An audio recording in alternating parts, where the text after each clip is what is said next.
Entrepreneurs have one thing in common. They keep going. They'll change the rules. They'll reinvent the rules. You know, they don't just take one answer. You know what I mean? It's just a mindset. You know, it's, if you mess with me, I'll find a way around it. The reason I wrote Rich Dad, Poor Dad was because I knew this time was coming. We have, as a world, have never been here before. And so is it a spooky time? Yeah, it is probably the most dangerous time ever. There's nothing to compare it to because there's never been a world economy before. You know, 100 years ago, if there was a stock market crash in England, it didn't affect anybody. But now the US market goes down, the world goes down. Plus with social media and all this we're doing now. And so we've never been here before. I'm excited about it because I make more money in crashes than I do when they go up. But for the average person, they'll get wiped out. I hope I'm wrong, but I think we're heading for a global depression. The national debt for World War II was $25 billion. Every day today, they're printing $125 billion. Every single day, that's like 5 World War IIs per day. They're printing so much money. Think of a hot air balloon with a tear in it. And they're doing desperately trying to fix this tear. No matter how hard they try, the tear has gone beyond, it's coming down. So in financial terms, it's called our debt to GDP has now gone from 60 to 90 to 105, it's going to 120. We're bankrupt. And they're going to print more and more money, which means savers are losers, just as I predicted. Your money is going to be worthless in a few years. This is metamorphosis time. Financial education, in Rich Dad's terms, is really financial transformation.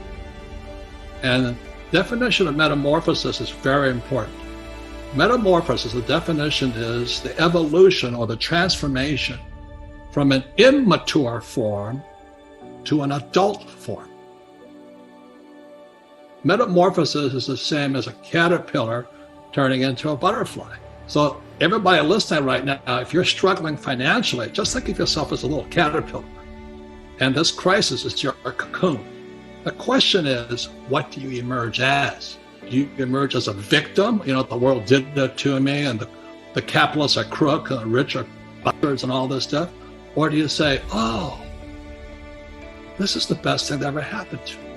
The same as my health. I am ground zero for the coronavirus. All that it does is inspire me to get healthier. So the overall theme is you're either going to get healthier and wealthier, or you're going to go bust. Your choice. It sits between your ears, your heart, your body, your mind, your spirit, your attitude.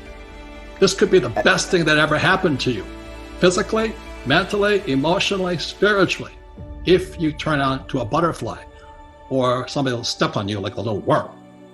It's your choice.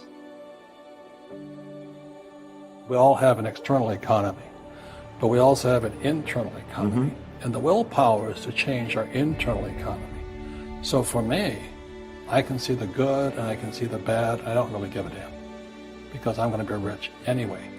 But a poor person with a poor personal economy, all they're going to see is a bad economy because they don't know how to make money in any economy.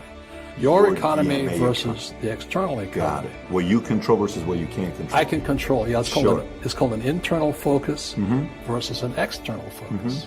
So the real entrepreneur has an internal focus. But if they fall down, they say, oh, this is good because I'm going to go up higher. You know, the average person will fall down and say, oh, I'm going to take some Prozac. Or somebody has the mistakes. Oh, the mistakes don't matter. Well, mistakes matter. It means you didn't know something. But a real entrepreneur, whether they fall down, they always can go up. They can stand back up and go higher. Then no matter what happens to them, they get stronger and better and smarter and happier. So the entrepreneur, first job is to control inside here, not outside there. So what can I do? I'm one of them. What do I do? Does it go back to employee, self-employed, business owner, investor? Like, go find a business, go start a business, go reposition yourself career-wise? You know, is there a 1, 2, 3 step process on what I can do to be prepared for it? The best time to start a business is right after a crash. I made more money after 2008 than I ever in my whole entire life because everybody was hiding like little cockroaches. Wow, you made more money after 2008 than Yeah. your entire life. Yeah, so when, here I'm talking about the coming depression, everybody says, oh, you're such a pessimist, I go, no, I'm excited.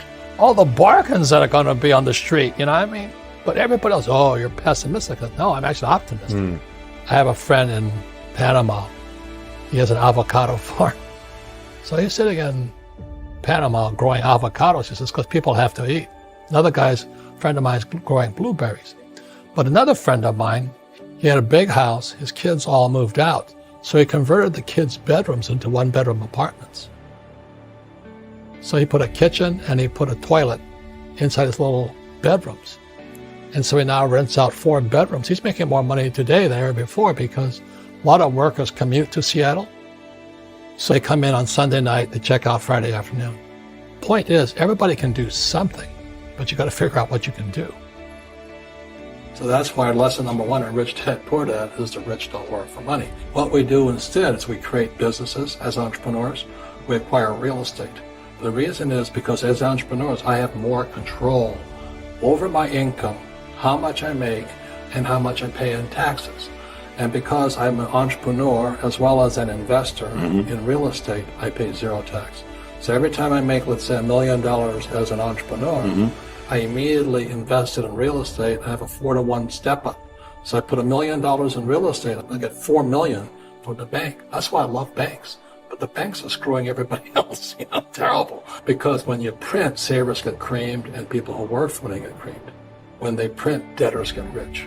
You see, debt and taxes make the rich richer.